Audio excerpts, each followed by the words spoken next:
Hey guys, I figured it would be easier to do a video blog today instead of writing it out, just because it's so much easier to learn when you actually see what you're learning about. So, first of all, I wanted to answer the question why Connor got a G-tube in the first place.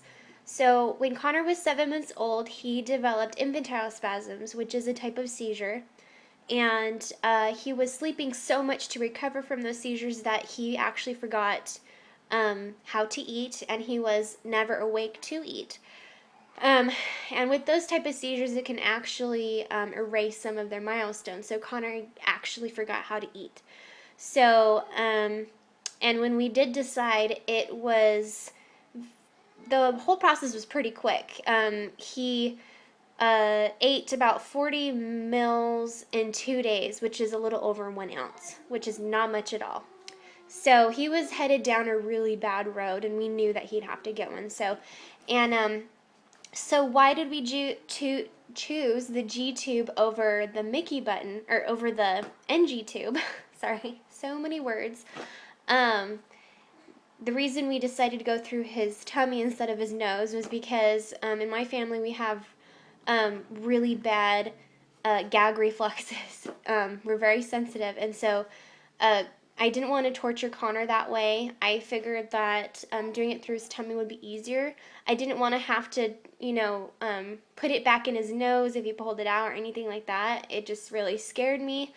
And I thought, what would I prefer for myself? If I was the one getting the G-tube, would I like something, going through my nose, down my throat? Like, that would be so uncomfortable. I would just rather have a surgery and have it put through my stomach, personally. So that's what we decided for Connor, and it was really a simple surgery. They only have to make like 2 tiny incisions. The main incision is only like 1 inch. It's really not that big or noticeable at all. So basically the surgery lasted 2 to 3 hours, which isn't very long, and it went really well. It's super easy in and out. So let me explain let me show you first what the Mickey button looks like. So this is what usually the box looks like. So I already opened it. But Connor gets his Mickey button through Kimberly-Clark. I don't know if I'm sure there's other companies, but this is the one that we always get it from.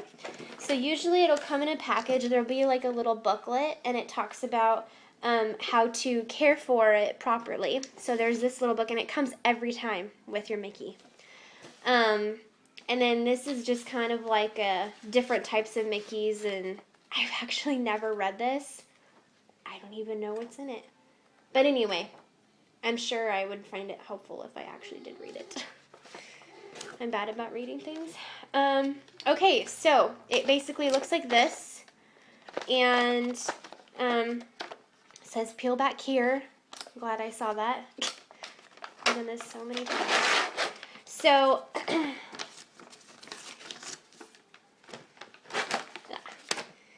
okay, so it comes with like this gauze stuff in every package.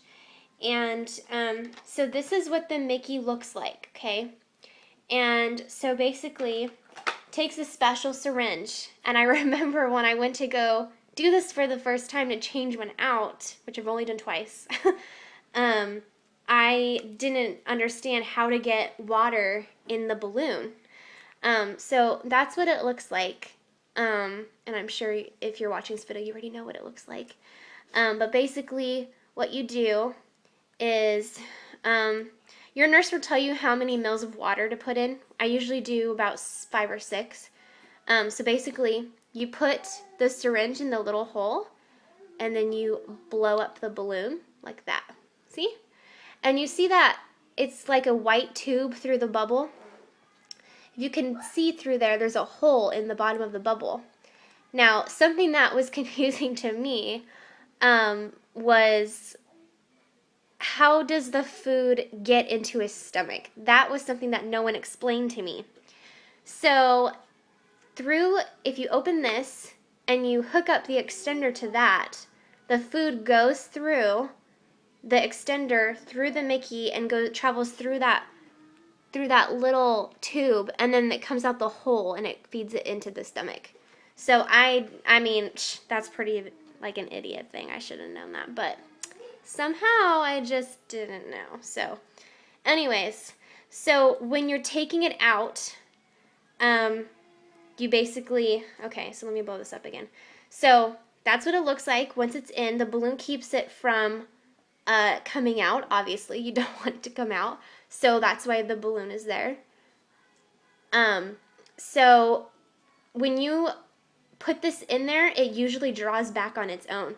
So when you unlock it and you stick the little syringe in there, you're gonna see the syringe move on its own. You see that?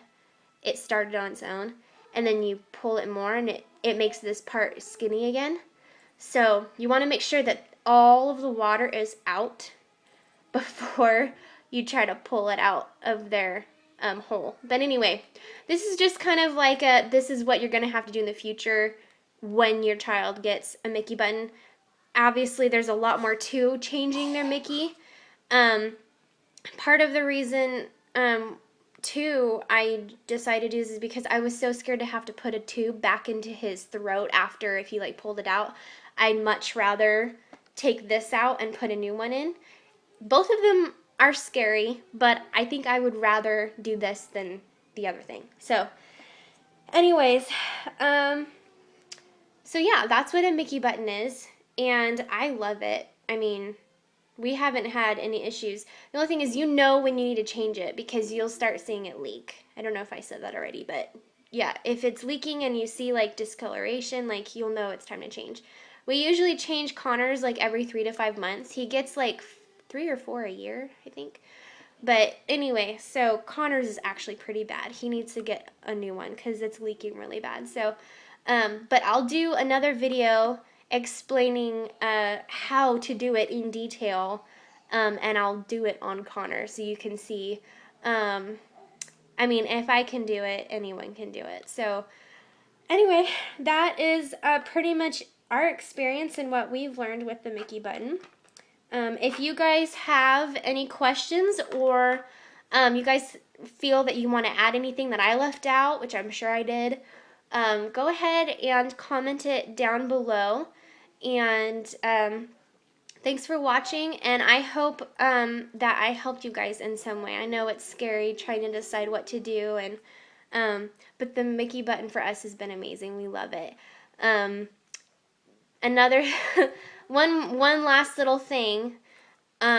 When Connor was a couple months after he had his surgery and the Mickey had healed quite a bit, we had a little bit of a mishap happen. I forgot to take off Connor's extender. So an extender looks like this. So I had this hooked up to his Mickey. So it was like this. It was hooked up.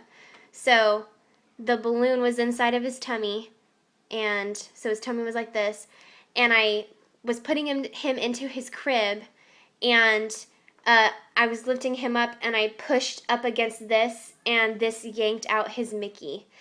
And the Mickey button stayed intact, like the whole thing was still full of water, but it pulled and stretched out the hole in his stomach.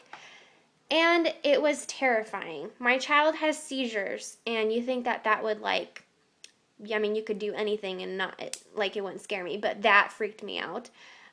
Because it stretched his stomach, he did bleed a little bit. That is one of the biggest things that freaks me out. But I've trained myself well. He's had it for, oh gosh, since April 2013. We're in 2015. So almost 2 years he's had it.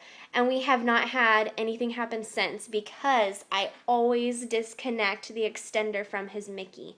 Sometimes I get lazy. If he's playing on the floor and I'm not really going to pick him up, I leave him on the floor with it connected, because if I'm planning on hooking him up soon to eat or anything like that, I leave it connected, but very rarely. I scared myself really, and I will never forget that, and it really freaked me out, so I don't think I'll ever put him in his crib again while that's connected. Anyways, I thought I was done. Now I'm finally done, and I hope I helped. So thanks for watching, and I hope you guys make the right decision. And you know, every kid is different, and so yeah, we love that Mickey button. So see you guys next time. Bye.